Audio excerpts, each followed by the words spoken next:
What is going on, everybody? It's KB. Before the episode starts, make sure you go check out StreamerSZN's brand new theme music. That's right. We have full-time, brand new theme music thanks to the newest homie and newest member of the music side of Underground Sports Philadelphia homies. That is Mobley. Stay Volk. His new single is out now. It is linked in the description on YouTube, and you'll be hearing it on audio until we can figure out if we can play it on video on StreamerSZN episodes from here on out. That's our new theme music. Stay Volk. Go download it now wherever you get your music, and go check out the music video on YouTube. But now, let's get into the episode of StreamerSZN. Philadelphia, baby, you're gonna love it. Best sports fans in the world. Actually, the worst, but that's what makes them the best. We're back. The XMen are back. Masters of the Air.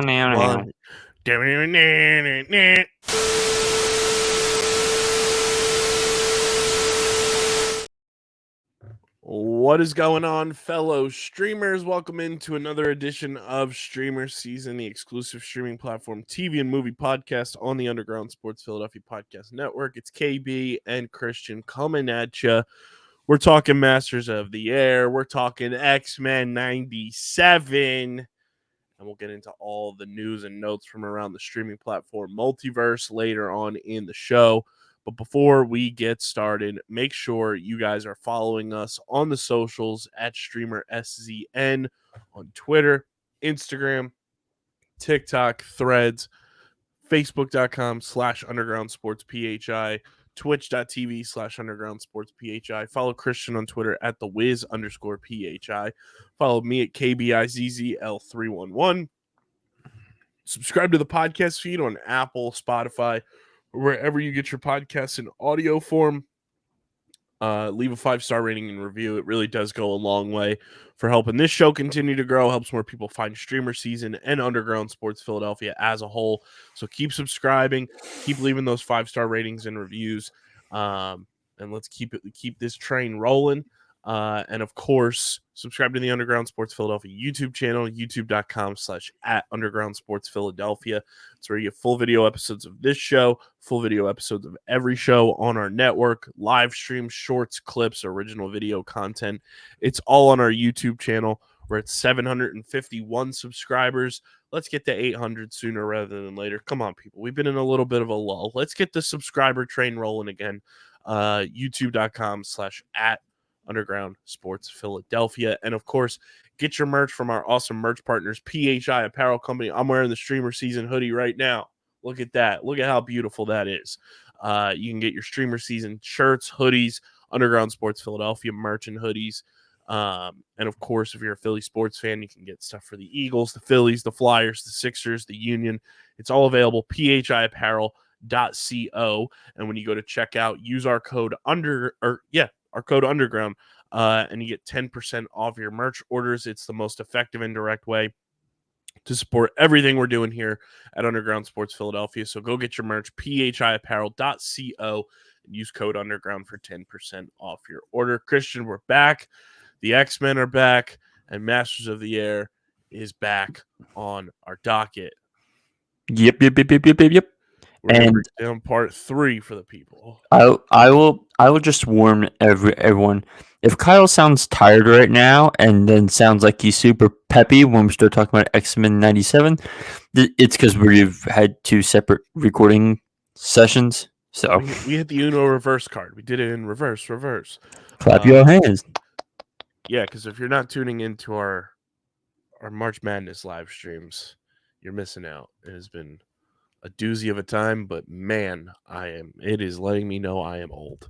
But we're going to break down, part 3 of Masters of the Air. In August 1943, the 100th participates in the Schweinfurt-Regensburg mission to destroy aircraft manufacturing plants deep within Germany before traveling to North Africa. Lieutenant Bennett and his co-pilot are killed during an emergency landing in a forest. R.I.P. Barry. RIP. Sergeant Quinn parachutes to safety after his B-17 is destroyed. He lands in Belgium and is met by resistance members from an escape line. Major Egan and Cleven arrive in Africa along with the surviving members of the 100th. First big time like casualties that we get deep in this show. The Schweinfurt Regensburg mission, in historical context, was Hit me with it. It was a strategic bombing mission during World War II, carried out by I don't know if I should say this name because they've been in the news a lot lately, but get us an algorithm, sure. It was carried out by a Boeing B-17 Flying Fortress. Well, shit. Well, shit. Heavy bombers of the U.S. Army Air Forces on August 17, 1943. The mission was an ambitious plan to cripple the German aircraft industry, and it was also known as the Double Strike mission because it entailed two large forces of bombers attacking separate targets in order to disperse fighter reaction by the Luftwaffe. It was also the first American shuttle mission in which all or part of a mission landed at a different field or later bombed another target before returning to its base. And after being postponed several times by unfavorable weather, the operation known within the 8th Air Force as Mission Number 84 was flown on the anniversary of the first daylight raid by the 8th Air Force. Looking here. I love the breakdowns of everything here. The word it sounds like a negative thing, but it is very funny. The word belligerence. That's just like that sounds like a ne'er-do-well, but belligerence is just who was involved. It's the United States and the UK, and then obviously Nazi Germany. But yeah, the Schweinfurt Regensburg mission is one of those that I feel like gets talked about in World War II history, but not usually by name a lot of the time. But it's very fascinating. If you want to do research on it, I highly recommend it. It's very interesting to like learn all the details about it in a non cinematic way. But what'd you make of this episode, Christian?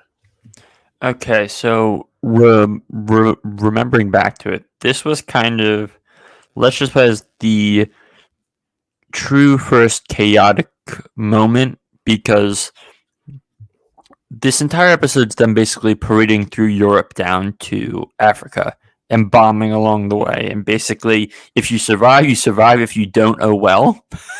Which is grim to think about. But, war, shrug.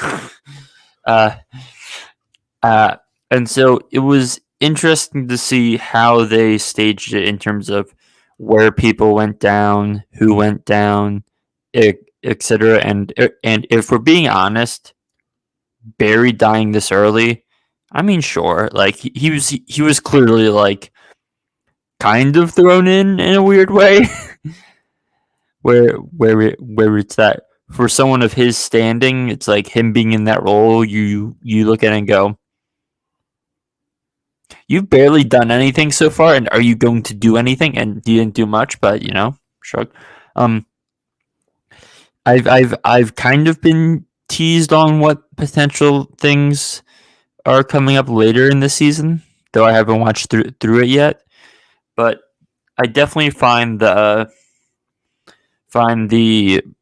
let's just say what's going to be a escape challenge among the parachuting into Belgium party, and it'll be interesting to see how what happens with the African crew who ended up landing there, which that was a great moment when they're all starting to run out of fuel, and then it's kind of like, land, I see land.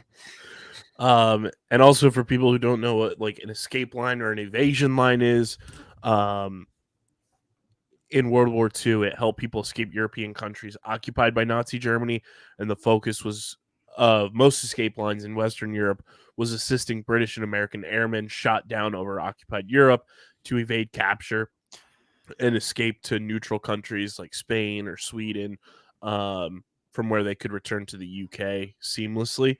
And a distinction is sometimes made between escapers, which are soldiers and airmen who had been captured by the Germans and escaped, and evaders, which are soldiers and airmen in enemy territory who evaded capture. Most of those helped by escape lines were evaders. So they weren't necessarily captured by Nazi Germany. They were just able to evade being captured. But it's pretty fascinating to kind of see like how, if you look at like diagrams of different escape lines and seeing how they like run through from Germany to Spain to Sweden and to the UK, it's pretty wild to it almost looks like a railroad map or like a subway map almost, with how it kind of like diagrams itself. But just in case you didn't know that, little history lesson from KB. History Corner with KB. Insert graphic here. I feel like Owen on Underground F1. Why? They do a segment history with Owen. Yeah, I know. So overall, Christian, your vibe on this one, and then what is your score for part 3 of Masters of the Air? So vibe is, this is kind of the, how do I put that? This is the jumping off point in terms of, we now have our people split across the hemisphere. And this is where we'll finally start to get diverging stories, because not everyone will be at the base. Vibes wise, do you have my other scores on hand? I believe the first episode we gave Was like a 7-9. 7-9, and I think a 7-7 might have been in the mix somewhere for one of them. Let's just say like let's just do 8 flat, just because it all of the show is very solid, but so far nothing's really peaked for me. Like nothing's popped. Yeah, I'm giving it a 7-9. I thought it was solid, and like you said, it was like a jumping off point where, like, okay, we're getting the ball rolling now. We're kind of done with the backstory. We're kind of done with the build up. Let's get into like the hardcore, portions of this and see where we're gonna take flight to. All pun intended. But yeah, I think it was a very solid episode, and like you said, it was kind of the lifting off point for the season. So 7-9 and an 8 rounds up to an 8 because it's 7-9-5. And that 8675309. 1, 2, 3, 4, 5. Everybody's always right. So there is our part 3 for Masters of the Air. Take a quick break. Hear a word from a sponsor. When we come back, we're going to talk some XMen 97. Don't go anywhere. You're watching and listening to StreamerSZN.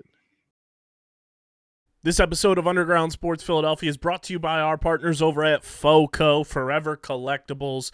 Guys, they came on board with us when you saw me wearing the Phillies overalls during the postseason this past year. Well, FOCO decided to stick around. They are getting down with Underground heading into 2024. From bobbleheads to the overalls to velour track suits to awesome apparel, merchandise, and of course those collectibles, they've got you covered to upgrade your studios, your man cave, your she shed, whatever it may be. FOCO's going to deck you out. Go check out everything they have to offer, from officially licensed MLB, NFL, NHL, NBA, wrestling, entertainment space, soccer, college sports. They've got it all. Click the link in the description and upgrade your Forever Collectibles today. Shout out to FOCO for sponsoring the podcast. Now, let's get into the next segment.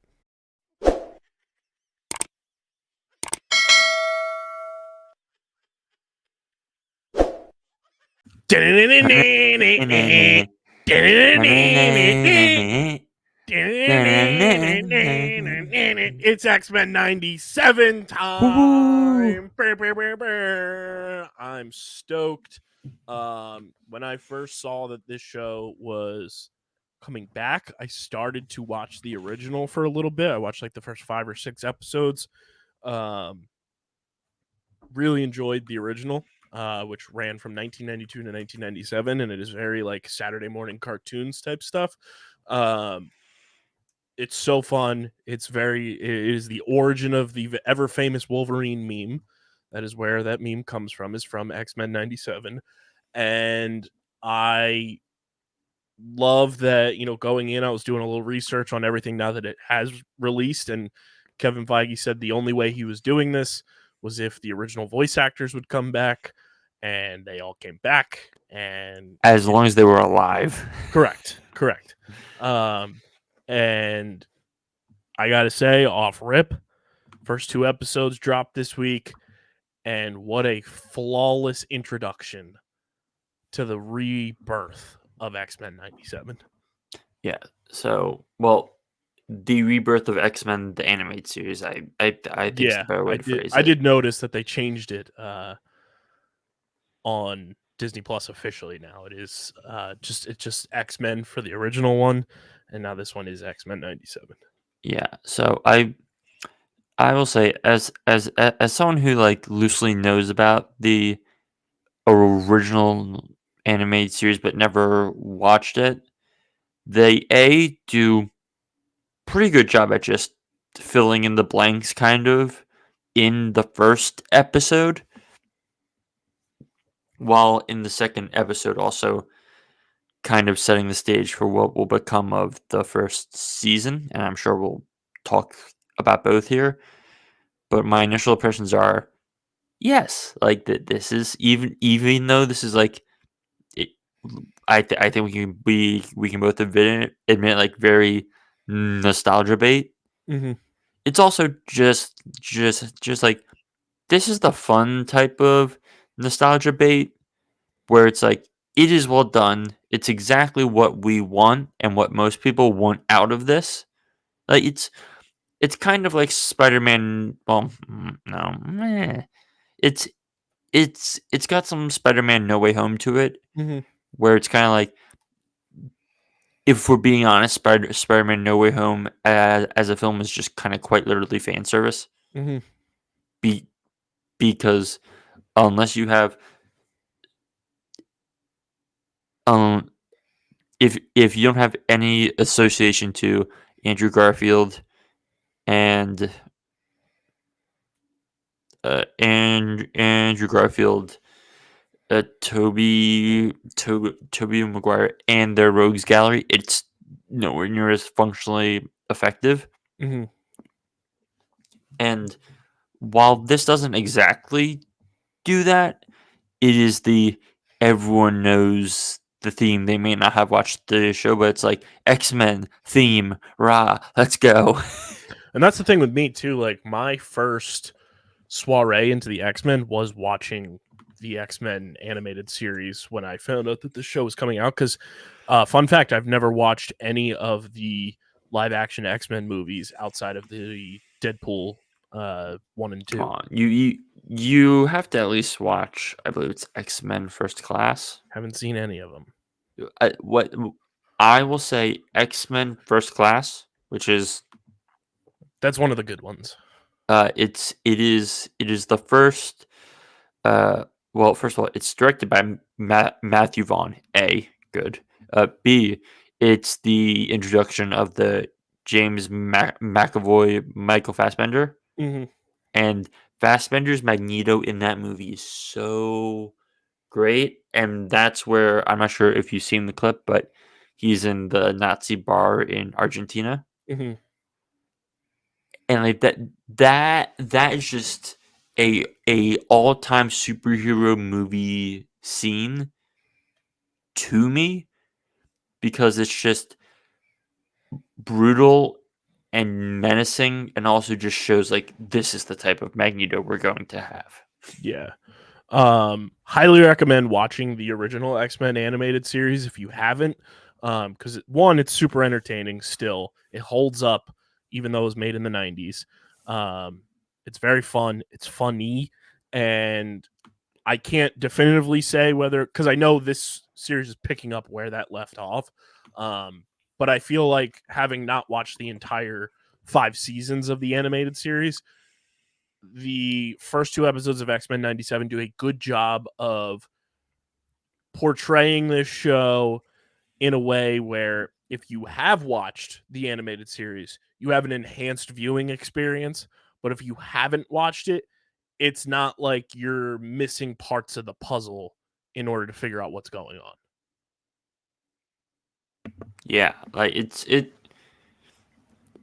it gives you the bare bones in like a not fully exposition dump-y way, but it does do the it does still do that exposition dump, but it does it, in a functional way where it kind of bleeds it into the story with, in the first episode, Sentinels, and in the second episode by dragging Magneto in and everything. But we'll get that in the episode by episode breakdown. And I did love that I texted you. I was like, it's very funny that I recognize most of these characters from playing Marvel Snap. If they want to sponsor us, come through, baby, come through. Because there's so many X-Men cards in that game. And you were like, yeah, I didn't know Sunspot's original name, but then I saw that arm. I was like, I know him. Yeah. I know that hero name there. I tell you what. I tell you what. But yeah, I mean, overall, just like first glance at everything from this show so far, what a flawless kickoff to a show for Marvel for the first time since Andor. Well, I'm saying for Marvel. Yeah, I know. I'm joking. I'm joking. Since Loki season 1. That's what I was gonna say. Yeah, and I will at least say that this has the extra benefit of like being a continuation, so it's like not like fully jet starting, but also,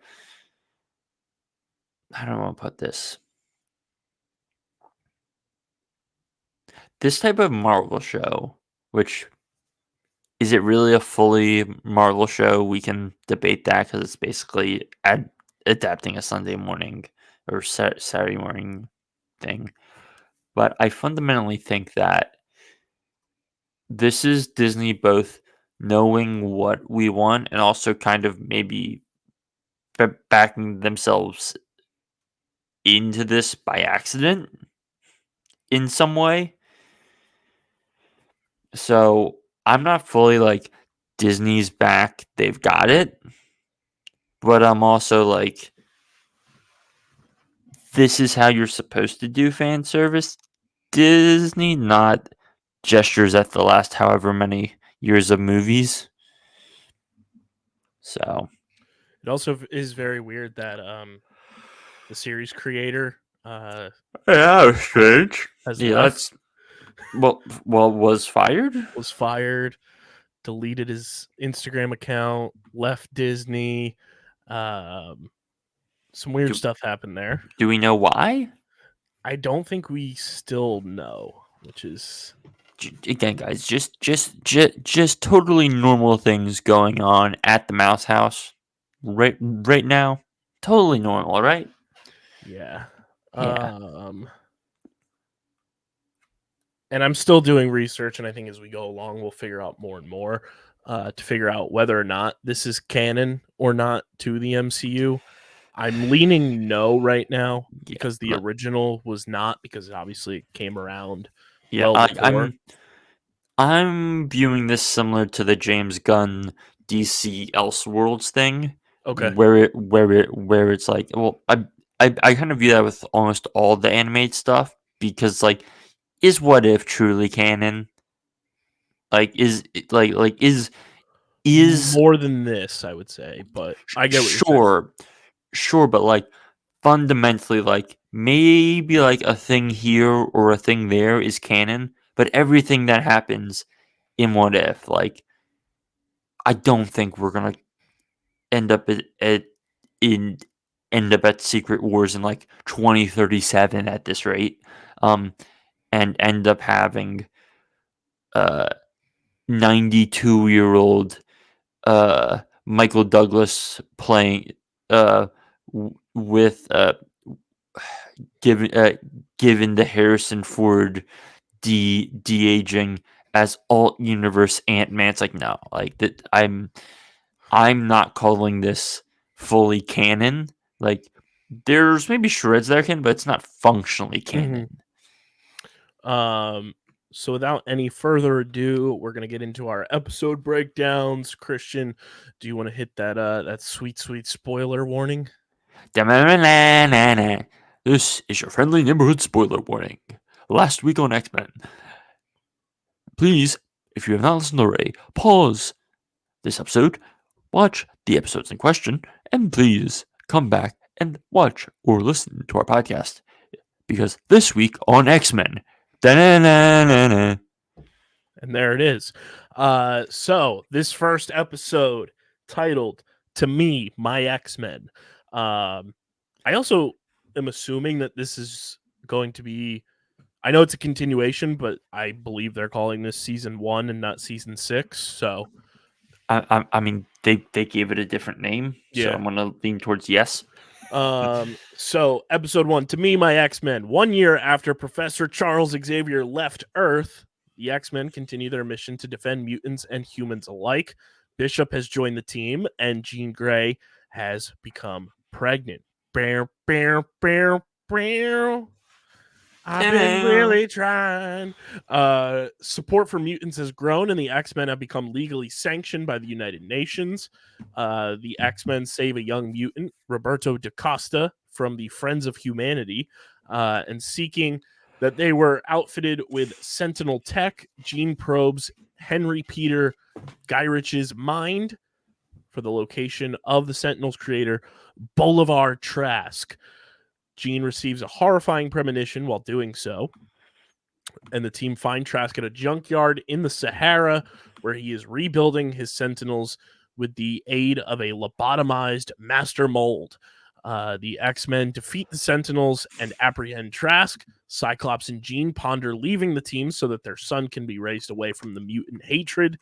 And the following day, Magneto reveals that Xavier, in his will, gave him control of the Institute and entrusting him with leading the X-Men. Hell of an introduction back into the animated X-Men. Yeah, they do kind of just go, best of luck. Yep. Brand new introduction of a young character. Okay. Very similar to the original X-Men animated series when they introduced Jubilee. Sunspot Gets introduced, which is really, really cool. I like the introduction of Bishop. I think his character and his voice acting are really fun. Congrats to Jean Grey and Cyclops on the sex. And Wolverine is just as petty as ever. And he's still a curmudgeon. Oh, it's so good. It's so good. And seeing the Sentinels, the way that they looked was great. The Master Mold was awesome. That was another one of those moments where I'm pointing at the screen and I'm like, Marvel Snap. I just got 2 Sentinels added to my hand. I thought the dialogue was really good. The voice acting is pristine and it's awesome. The animation is great. And it's cool to see same animation style, just like cleaned up and modernized. It was a really, really solid kickoff to X-Men 97.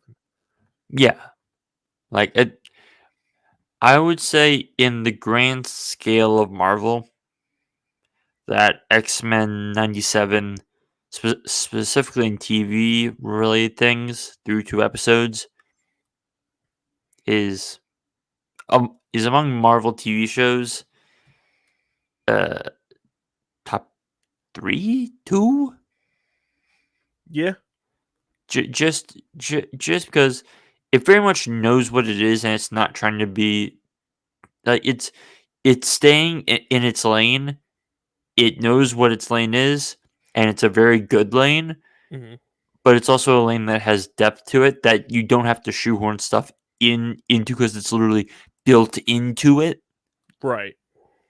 So yeah,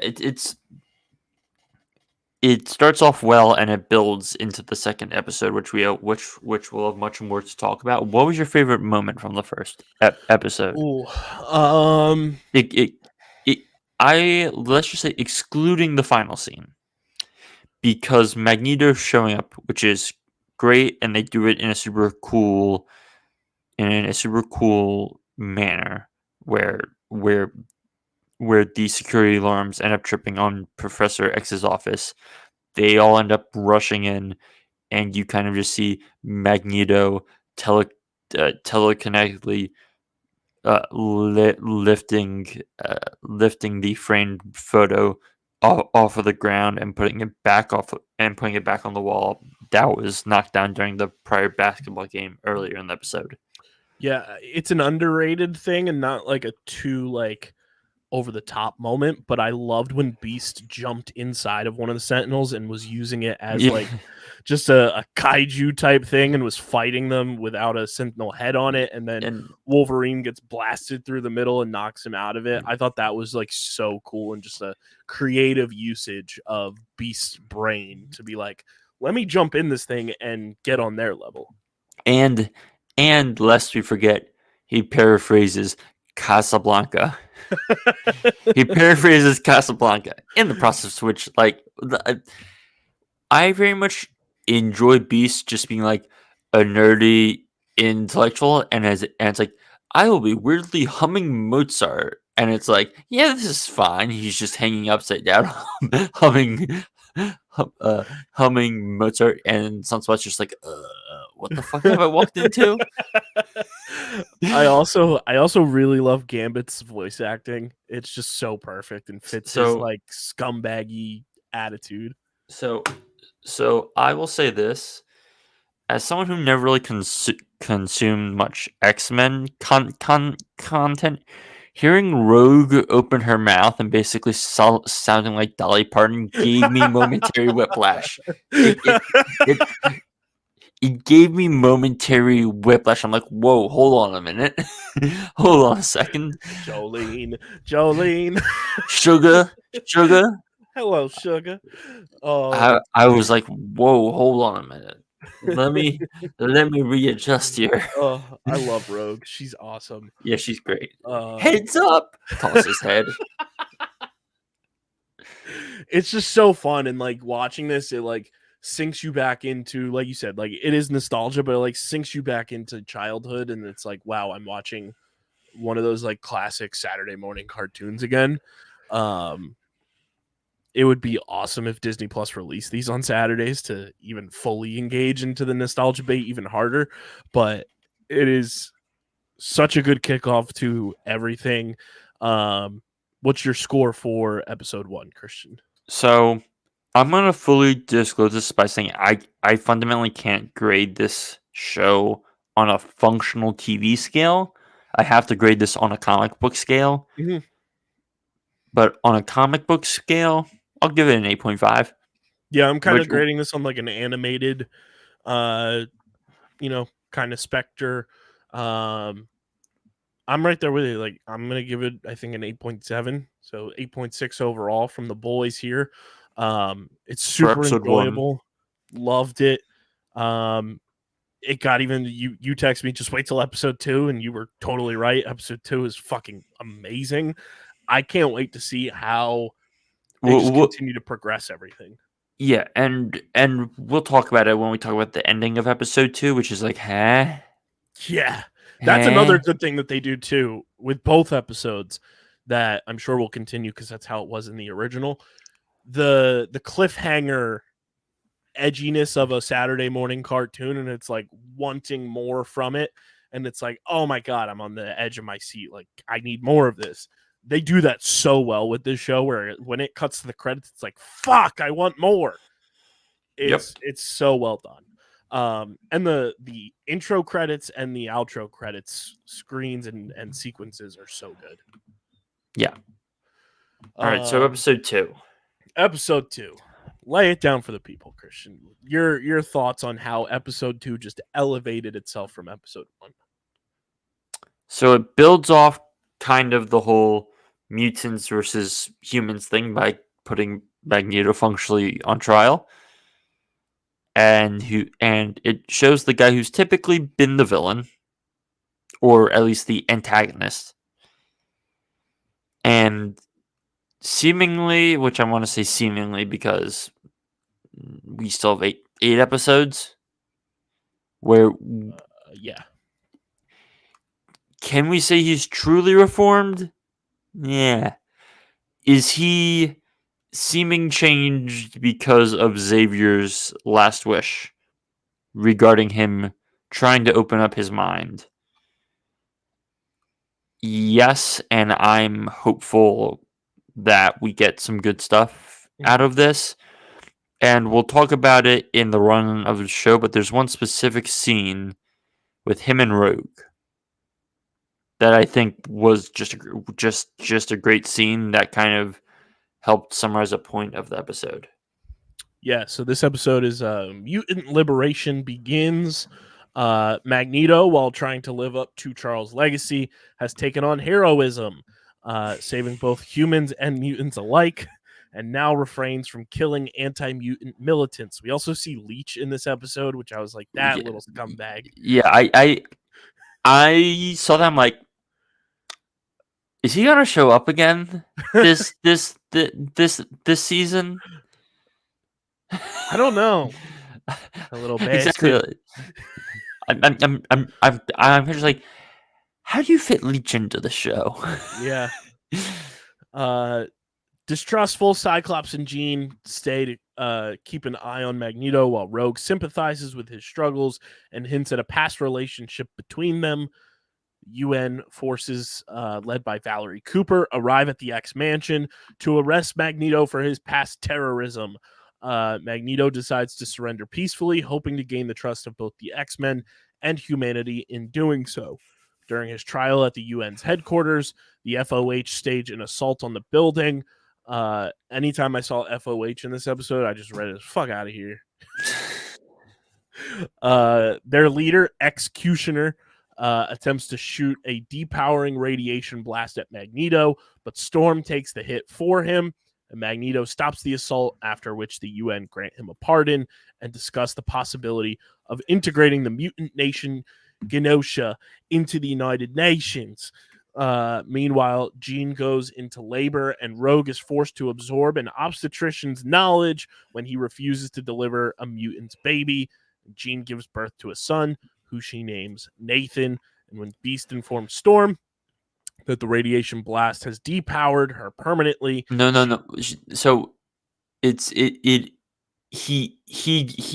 doesn't firmly say permanently, but it appears to be permanent. Yes. Which I think we can both very clearly agree that by the end of the session. She leaves the team to find new meaning in life, and while discussing Storm's decision, the X-Men are surprised by a sudden arrival of a woman who looks identical to Jean. And is asking for the X-Men, which is like, okay, this is fine. Like, I know. And then it cuts to the credits, and I was like, what are we doing? Okay, so there's a few scenes I want to talk about here. Let's just quickly say that Magneto's negotiation tactics of threatening the people with helicopter blades and then asking about a fair trial and then being like, and then them basically saying as fair as we can make it and then being okay, I won't kill you with these helicopter blades. Great, splendid, nice job. I'm trying to remember the right order of these. After Storm gets shot, when he takes them up into the atmosphere, and he basically goes in his great monologue, I think we can say, which is probably the best scene of the show so far. Mm-hmm. Which it's a profound point. Mm-hmm. It's a point that, spoiler, mirrors things today because the X-Men have always mirrored things today. And also just kind of ends on on a great line, "Don't make me let you down," while he's holding them above ground. It's like, it's that's kind of a threat. It's kind of a threat. I also loved, like, right before that when he takes the thing off the wall and Yeah, plasters Executioner on it upside down. Just so good. and Gene, Gene, Gene back at the house saying, Gene back at the house saying he's coming, and Wolverine's like, where? And she's like, no, the baby. And he's like, oh shit. And it's like Gene's like, keys, coat, and then just Wolverine's like whipping it out there. that that was great. Also, for anybody who doesn't know, I was just pulling this up so that I correctly reference this. As I think Christian is frozen. So I don't want him to miss this. And then kind of the last scene, which I think is probably the most interesting one. I think the one we can probably have the deepest conversation on is when, I believe it's after he gets back from the UN, and Rogue and Magneto are having a talk, and Magneto's talking about how talking about how Charles and him were always in each other's brains, and how he would wear the helmet because he thought it would help him not think about Charles and everything. That's like a very profound conversation, which I really enjoyed. Because that's not necessarily the type of great kind of thoughtful but not overwritten thing that we'd get in a superhero movie or show. The other fun part, because they obviously named the baby Nathan, and for anybody that doesn't know, Nathan is the mutant that we see grow up to be Cable. If you don't know Cable, go watch Deadpool, and you'll find out real quick. Or play Marvel Snap. That too. But I did click on the bio about Cable, and I feel like this is the way that we're going down. We're going very canon to the comics, because Cable is a fictional character appearing in the Marvel comics, commonly associated with the X-Force and the X-Men. The child Nathan first appeared as a newborn infant in the Uncanny X-Men number 201, where he is the son of Cyclops and his first wife, Madeline Pryor, Jean Grey's clone. Who did we see at the end of this episode, Christian? Somebody that looked exactly like Jean Grey. They're using source material, though. That's a good thing. Yeah. Also, just a quick note. Drake is now blowing it, and they're down 4 with 25 seconds left. God damn it, Bobby. I want to check on Madeline Pryor here.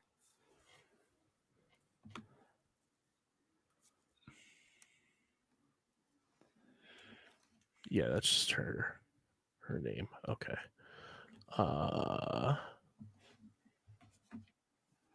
Yeah. All right.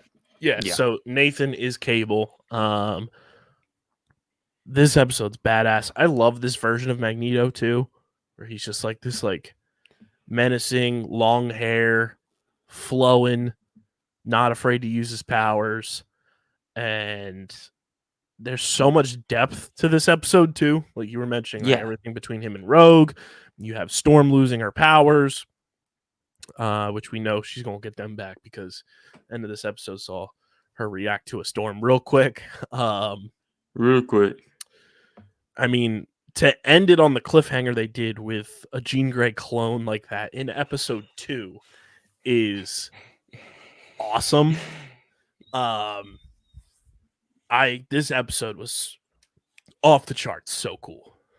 Yeah, this is where I'll bump it up to a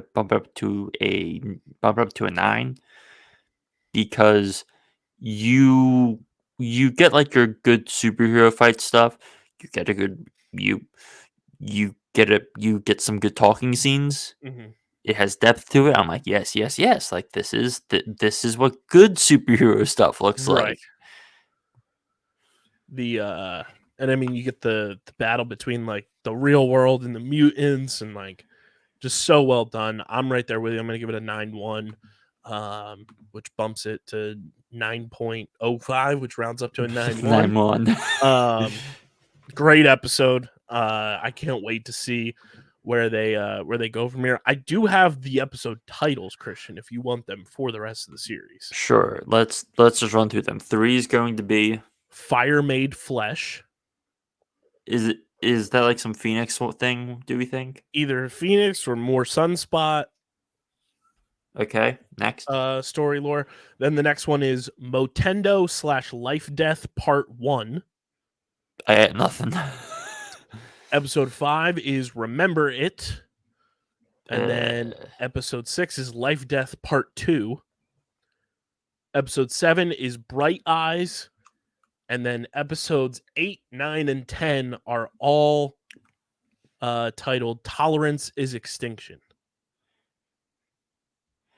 Well, I think we know how this is ending. Well, I think we know how this is ending, folks. And if I'm not mistaken, this has been greenlit for season 2. I mean, if they don't make a season 2 of this, they're throwing.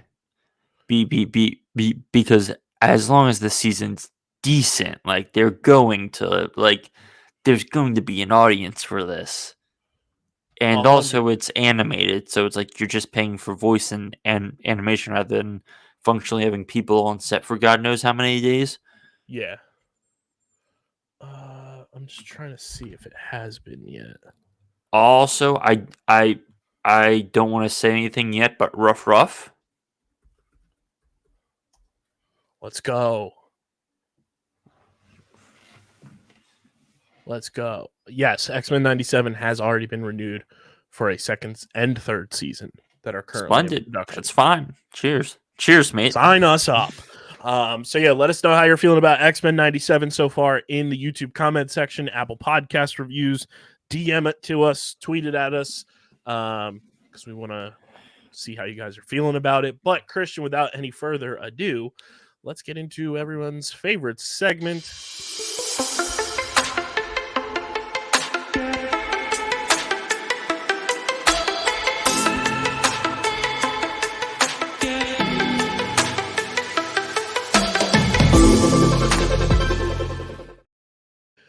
It is the Streaming Platform Multiverse News and Notes, brought to you by our awesome beer partners, Kenwood Beer, the official beer partner of Underground Sports Philadelphia. It's a refreshing light beer, just 4.1% ABV, 120 calories, just 8 grams of carbs. Go to kenwoodbeer.com and see who's got Kenny's on tap all March Madness long in the New Jersey, Pennsylvania, and Maryland areas. Go to kenwoodbeer.com. Local liquor store, must be 21 or older to do so, and of course please drink responsibly. Christian, we got our first look at House of the Dragon season 2, and we got a release date. It will be June 16th will be when House of the Dragon season 2 premieres, and you can be dealing with that. I'm pumped. I saw a great tweet from Robbie Fox, who said, because they released 2 trailers, one for Team Green and Team Black, or House Green, House Black, and Robbie was like, you have to be a literal psychopath to be House Green. Yeah, like we've got a good number of trailers, which we can quickly run through them. Today we got a trailer for Beetlejuice, which, by the way, great name choice, and not saying just Beetlejuice too. Mm-hmm. Like, you're very on brand, in which Michael Keaton shows up for like 4 seconds and says, and I quote, "The juice is on the loose." Which I'm just like, clip it, gif it, splendid, love it. We also got another Monkey Man teaser. We got a teaser for Romulus, which is the new Alien horror movie. Any other big trailers? We got The Acolyte. Oh yeah, of course. Which okay, so we can have a bigger conversation about this. I'm interested, but it didn't move the needle really for me like the Andor trailer did, where I'm like, yeah, thriller, spy. This is kind of like, it just shows us things, but it's like, okay, what's still going on here, you know? And from the description about everything, it's supposed to have an Andor feel to it.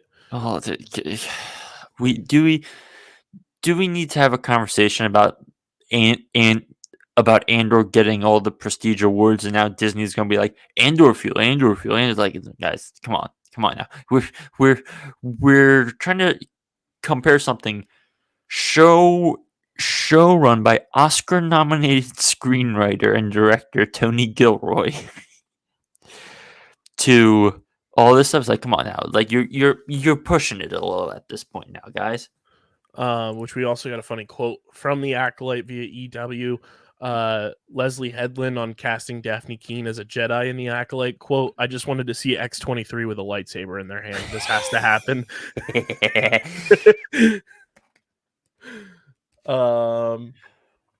Yeah, so the Acolyte details. It's set 100 years before the Phantom Menace. It didn't use the volume VFX at all during filming. Narratively similar to Andor. 8 episodes. Episodes are around 30 minutes. Pitched as a multi-season show, and it incorporates extended universe and Legends lore.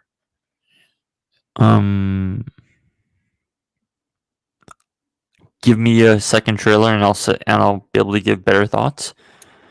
Are you down, because he's down, to see Jake Gyllenhaal play Batman in the DCU? I'd rather not. Agreed. Though someone who I would like to see play something, as long as you let him keep his long hair, give me Aaron Taylor Johnson as Bond. Well, apparently he is not being cast as Bond, and that rumor is incorrect, and it comes from the same tabloid that said that Cillian Murphy and somebody else that I'm blanking on, but I'm going to pull it up because I have that in my notes, were offered the role as well, and that apparently was not true. But yeah, Aaron Taylor Johnson not cast as James Bond. Not cast as James Bond yet. Let's just say that. Sure. A British tabloid called The Sun went viral. Yes. good old The Sun, which is basically the E meets Fox News of British newspapers. It's the same place that also recently made claims that Paul Mescal and Cillian Murphy were going to get the role. I mean, the thing with the Aaron Taylor Johnson thing is there's been lots of conversation around him, and I buy that because also we've seen him do the action thing. Yeah, like, don't be telling me like we're gonna be like, all due respect to Paul, no. All due respect to Cillian, you're not physical enough. Like, it's basically like Aaron Taylor Johnson's leader in the clubhouse, and it's like, what British or Irish actor are we looking at next? Richard Madden? I'd rather not. Like, he can't quite do humor for my taste. I also loved when this was put out there and reported, the picture that was like circulating of Aaron Taylor Johnson with him with like that like smirk look on his face from Bullet Train. I want to pull up the picture here because Mark Titus from Barstool said, "This guy's handsome as hell. Absolutely deserves it. 100% agree." Because that picture of Aaron Taylor Johnson looks exactly like Mark Titus. like my fundamental thing is like, as long as you're not making him cut his hair and you just let him be long haired Bond, cheers. But because he looks great like that. Whereas if you're making him cut his hair, that's let it be like modern Bond and cool but yeah. Yeah, I just sent you a picture of Titus to compare for yourself. It is very funny how eerily similar they do look. Shout out to Mark Titus. We also, on my docket, the other trailer we got that looks like a Harold and the movie. Purple Crayon. Harold and the Purple Crayon. Anyone? It's a trailer that looks like a movie, but it's a video game. Is the Captain Marvel Black Panther in Marvel 1943 Rise of Hydra. Looks absolutely unbelievable. Looks like a movie, but it's a video game.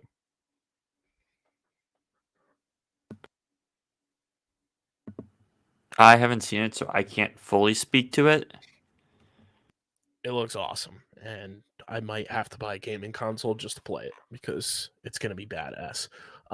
Speaking of Aaron Taylor Johnson, he told Rolling Stone UK on Kraven the Hunter, quote, "We've all had enough of seeing studios churning out stuff that dilutes wanting to go to the cinema. I wouldn't have signed onto it if I felt there wasn't something to really bring to life with this character." Bullshit. Bullshit. Your ass was offered a fat paycheck and you said, "Sure, why not, motherfucker?" This one will make you let's be honest with each other here. I saw it's been making the rounds, obviously, because it goes viral if you post it. Sydney Sweeney talking about how she wants to work with Margot Robbie, and someone quote tweeted it and said, "Hear me out, Barbie 2, but it's like when I was a young kid and made my Barbies fall in love and kiss a lot." Well, speaking of people wanting to be people being in movies together, in Spike Lee's High and Low remake, we now get Jeffrey Wright alongside Denzel, which I'm like, yeah, baby, let's go, because that's just a great duo there. I wanted to get your thoughts on this. Our pals over at Culture Crave posted this. It's the top 20 ranked films on IMDb. Oh dear God! Do you want me to go 1 to 20 or 20 to 1? 20 to 1. All right, we will start with number 20, and it is ranked in 8.6, 7. The movie 7. Okay, so I'm gonna The say Trials and this Tribulations of George Costanza's son. Yeah. Okay. So, but I'm gonna say this.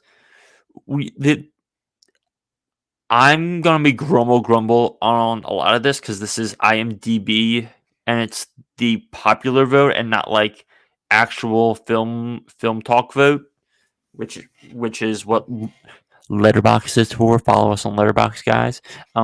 So, but yes, just start ringing through them and I'll make a sound when I really pump on one. Tied with 8.7, Goodfellas and Star Wars The Empire Strikes Back.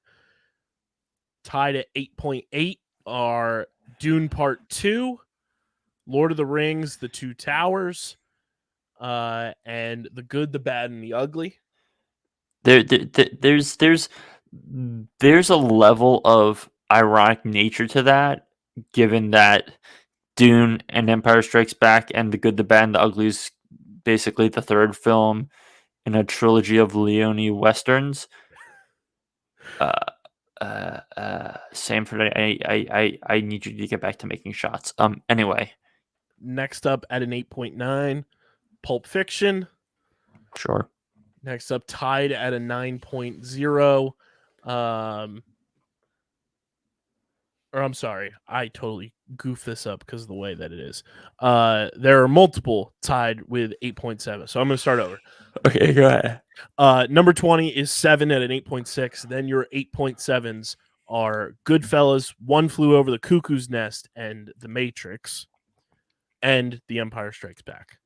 Then your 8.8s, Inception, Dune Part 2, Fight Club, The Lord of the Rings, The Two Towers, Forrest Gump, The Good, the Bad, and the Ugly. Your 8.9s are Lord of the Rings, Fellowship of the Ring, and Pulp Fiction. Your 9.0s, The Lord of the Rings, The Return of the King, Schindler's List, 12 Angry Men, The Godfather Part 2, and Batman The Dark Knight. Your number 2 spot all alone at 9.2, The Godfather. And your number 1 top ranked movie, according to IMDb, at a 9.3, The Shawshank Redemption. So in other words, it's just top. It's what top 20 American films of the last 30 years or something like that. Give or take. Basically. Pretty much. Scroll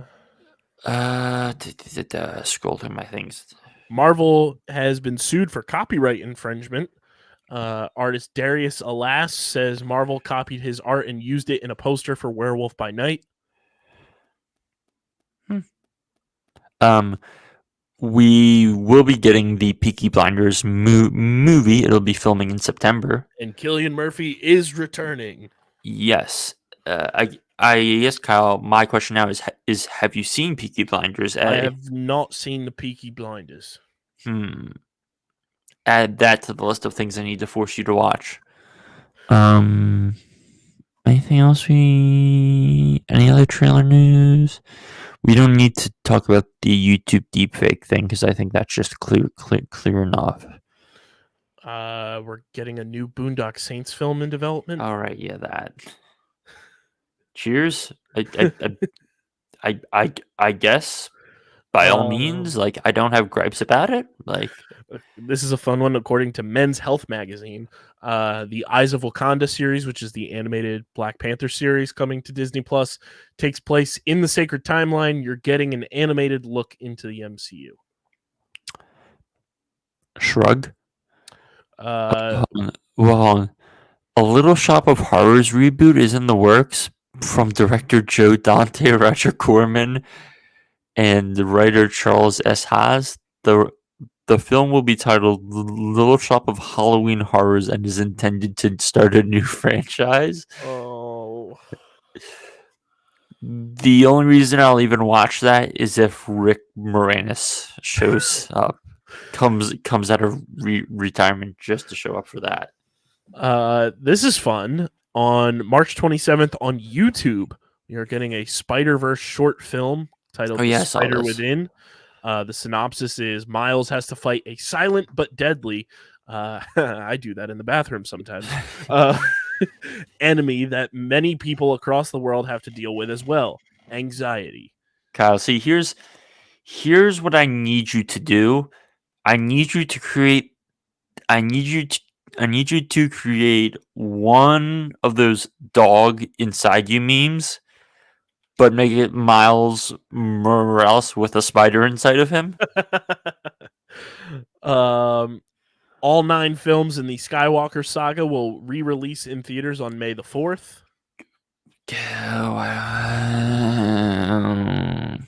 What day of the week is that? It's Saturday. Good. I don't work on Saturdays. I'm good. The Phantom Menace 25th anniversary re-release will feature an exclusive new look at the Acolyte. That makes sense. And along with that, we are also getting a release of Blue Milk from Star Wars on April 17th. It is vanilla flavored. Uh-huh.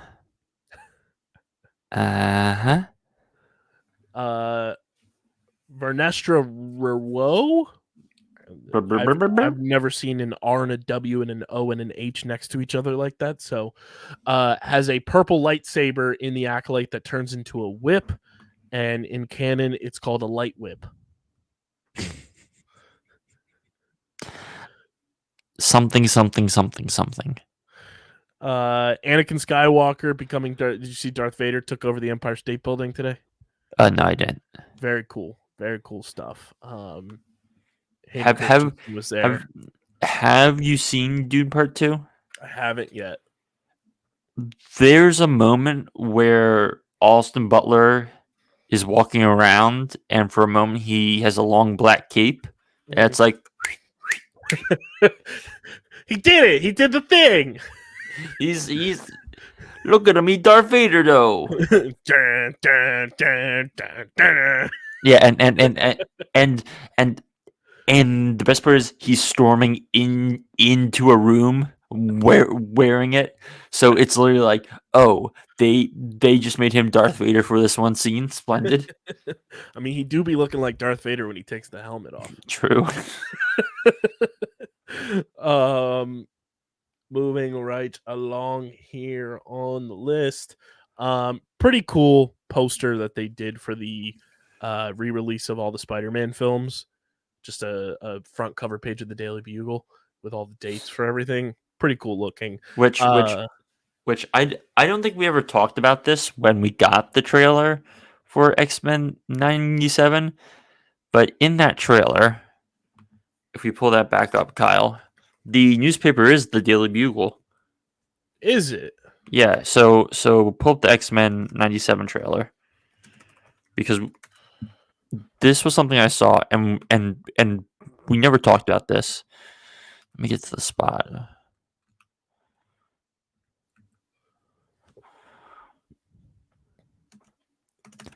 Yeah, so it's at like the 31-second mark.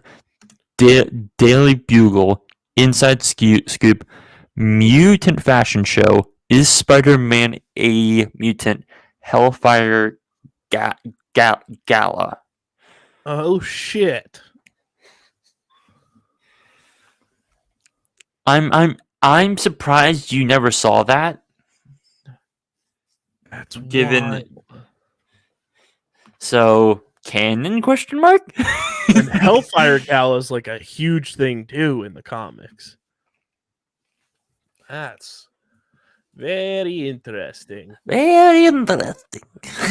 Especially since the animated Spider-Man show is coming out too. Yep. Very interesting. Hans Zimmer has no plans to retire. Good. Quote, I've played all my life. Why would I stop playing? Why would I stop living a playful life? Why would I stop trying to invent things? Somewhere in the back of my mind, it lingers a piece of music I have not written that I think is really good, but I don't know how to get to it, so I just have to go and scramble until I get this piece. Everything is an experiment. In other words, fuck you, John Williams. I ain't retiring like you, brother. I tell you what. Let's see here. Did you see this video from at Two Set Violin? They attempted to follow the conducting in Maestro. Oh yeah. well. So good. Do you want to, Bradley? Do you want to talk about it, buddy? Speaking of Spider-Man and everything, J.K. Simmons says despite appearing in Spider-Man No Way Home, he still hasn't met Tom Holland. Which is objectively fucking hilarious. It's so fucking funny. It's so funny. So funny. Toonami paid tribute to Akira Toriyama before their Dragon Ball Z Kai marathon, which I thought was a nice little touch there from Toonami. Can we talk about Miriam Margot, yes, or whatever her last name is, sure. That was in Harry Potter? She just seems so grumpy and needs a hug. She has some funny Graham Norton appearances. She like earlier this month was talking about how people need to move on from Harry Potter, which like sure. But apparently she turned down a role in Agatha, which is very funny. The memes that came out from that with the next name change for that show, it was Agatha all along. She said, quote, "I don't like America and I didn't want to be in Georgia for 4 months. So I just said, well, I want £1 million. And they said, you can have $500,000. And I said, no, I don't want to do it." I mean, respectfully, I don't fully disagree with her. Because her quote about adult Harry Potter fans, quote, "If your balls have dropped, then it's time to forget about it." I love British people who just don't give a fuck. I love them so much. She just needs a hug. One thing we need to talk about is them basically punting the Batman Part 2 an entire year down the road from 2025 to 2026. I'm just like, brother, come on now. I mean, like, we have to get Robbie Fox on the show because I feel like it would be so much fun. He's the best. Him and me just be like, it would be so fun. Me, you, Robbie, Clem, My Mom's Basement meets StreamerSZN. Robbie was talking about this sucks, but it's now confirmed that all Matt Reeves Batman movies are Halloween movies.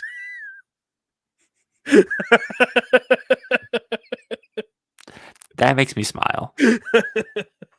According to comicbook.com, a Nova project is still in the works at Marvel Studios. Sure. Just like how Marvel has God knows how many Star Wars projects in the works. We have a new system at Marvel Studios now. We're developing more than we will produce. Sure. Yeah. In other news, the cast of SNL 1975 continues to grow to ridiculous, truly ridiculous proportions at this rate. Now it's added Kaya Gerber from Bottoms, who other people may know as the daughter of Cindy Crawford. Okay. Yes, she's quite good looking, and I believe she's dating Austin Butler at the moment. Andrew Barth Feldman, for all the people who watch No Hard Feelings, and Finn Wolfhard. Interesting. So let me read down this cast for you. So this is meant to be the opening night of SNL. Dylan O'Brien as Dan Aykroyd, Corey Michael Smith as Chevy Chase, Rachel Sano as Rosie Schuster, Lamorne Morris as Garrett Morris, Andrew Barth Feldman as Neil Levy, Cooper Hoffman as Dick Ebersol, Kaya Gerber as Jacqueline. It moved on me. As Jacqueline Carlin, Nicholas Braun, who everyone may know as Cousin Greg from Succession, as Jim Henson. Gabriel LaBelle, who, if you've seen The Fablemans, you know who that is, as Lorne Michaels. Emily Farn as Lorraine Newman. Matt Wood is in this as Tom as John Belushi, and it's just like, okay, how many actors in their like early 20s can we jam into this thing? Like it's kind of wild. Very funny quote from Billy D. Williams. He was asked if he would return as Lando Calrissian. He said, "Pay me a lot of money and I'll sell my soul." Fair. Apparently a live action Teen Titans movie is in development. Oh, okay, so this is oh, that's fine. This is one thing that's interesting to me for multiple reasons, because I'm first like, okay, is this DC Elseworlds or is this DC canon? Mm-hmm. And two, I'm like, I don't know who would even play the Teen Titans, which like, by the way, my friend sent me this absolutely abhorrent fan casting thing he saw, which was basically like Chalamet, Holland, Zendaya, and I'm like, what the fuck is this? Oh yeah, I just saw that. The only two that like remotely got to pass the sniff test for me it was Jenna Ortega as Raven, which I'm like, it's kind of a typecast in that. See But I just sent you one that is very clearly a joke, but it will make you laugh.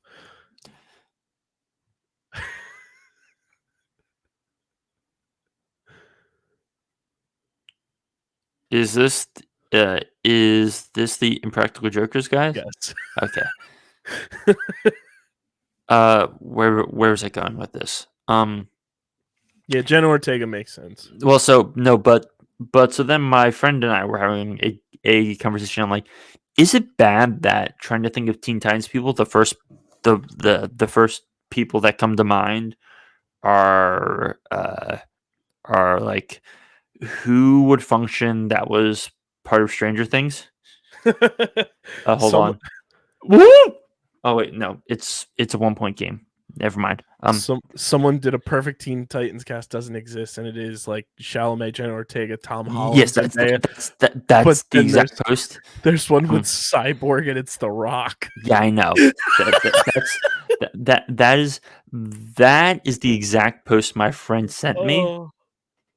Oh, that's so funny. Yeah. But bouncing off the Stranger Things point, my friend and I were kind of like, the only person who I think could function as part of that is like Joel Carey as Robin / Nightwing. I like that. But even then, I'm like, I don't love that, but it's functional. Yeah. That's clean. That's a clean block. Yeah. Randall Park will play red, and Elijah Wood will play green in the Among Us series. Yes.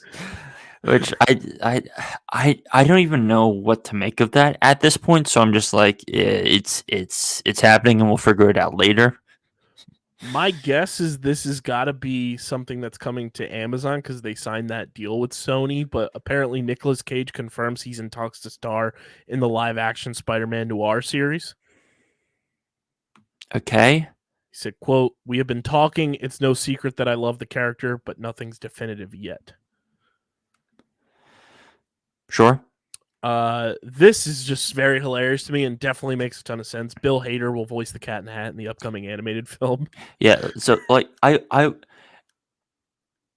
think we can say this, like, since Michael Myers has fallen out of favor, Bill Hader's the one that's just kind of filled the void of like, oh, we need some guy who can be wacky and do like a voice thing. That's Bill Hader.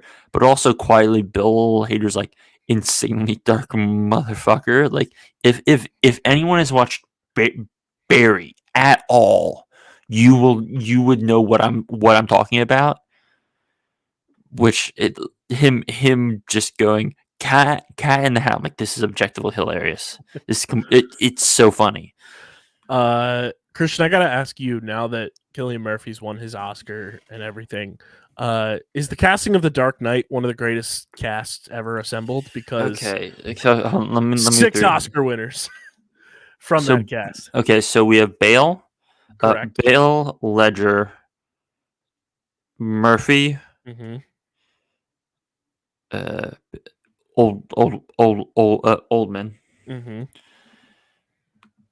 David Desmachin, soon, Aaron Eckhart, Michael Caine, Morgan Freeman, Maggie Gyllenhaal, all of us Shogun heads arise for Nestor Carbonell, who people may know from Lost and from other sort of shows, but he ends up playing the mayor. Hold on.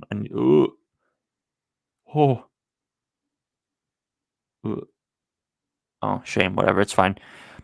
Spread covered. It's fine. Even though my bracket's gonna suffer, it's fine. I'm already at peace with my brackets suffering anyway. Yeah. Sorry, guys. This is what happens when you're doing a podcast at 1 a.m. during March Madness. Anthony Michael Hall, Ben Mendelsohn, and Matthew Modine. And of course, who could forget the great character actor William Fichtner, which The Dark Knight is like one of the quote unquote deep bench Super Bowl, Jesus Christ, superhero films where it's like, oh, it's a Christopher Nolan film, so let's just get all these like character actors to show up for a few scenes here and play like mobsters or whatever. It's like splendid, love it. I want to pull this up because I had to get your take here. We're getting the extended universe of the childhood horror character movies. The Winnie the Pooh verse. All right, that. The Twisted Childhood universe is what it is called. Winnie the Pooh, Dear. Blood and Honey, Winnie the Pooh, Blood and Honey 2, Bambi the Reckoning, Pinocchio Unstrung, Peter Pan Neverland Nightmare, and then a culmination, the Pooniverse, Monsters Assemble. That's enough. That's enough of that, folks.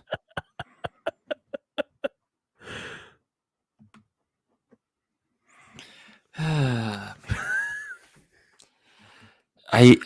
think we've run out of material at this point, Kyle. We will be back next week talking more Masters of the Air, XMen 97, and a whole bunch more. But make sure you guys are following us on the socials at StreamerSZN on Twitter, Instagram, TikTok, Threads. Of course, follow Christian on Twitter at @thewiz_PHI. Follow me at KBIZZL311. Subscribe to the podcast feed, Apple, Spotify, wherever you get your podcast. Leave a 5-star rating and review. It goes a long way for helping the show continue to grow, helps more people find Streamer Season and Underground Sports Philadelphia as a whole in our entire catalog of podcasts. Subscribe to the Underground Sports Philadelphia YouTube channel, youtube.com/@Underground Sports Philadelphia. It's where you get full video episodes of this show, every show on our network, live stream, shorts, clips, original video content. It's all on our YouTube channel. youtube.com/@Underground Sports Philadelphia. Get your merch at phiapparel.co and use code Underground for 10% off your merch orders. And this has been another episode of Streamer Season, the exclusive streaming platform TV and movie podcast on the Underground Sports Philadelphia Podcast Network. For Christian, I'm KB. We're going to go do a little more of fight off some Sentinels in the air. But until then, we'll catch you guys next time. Peace.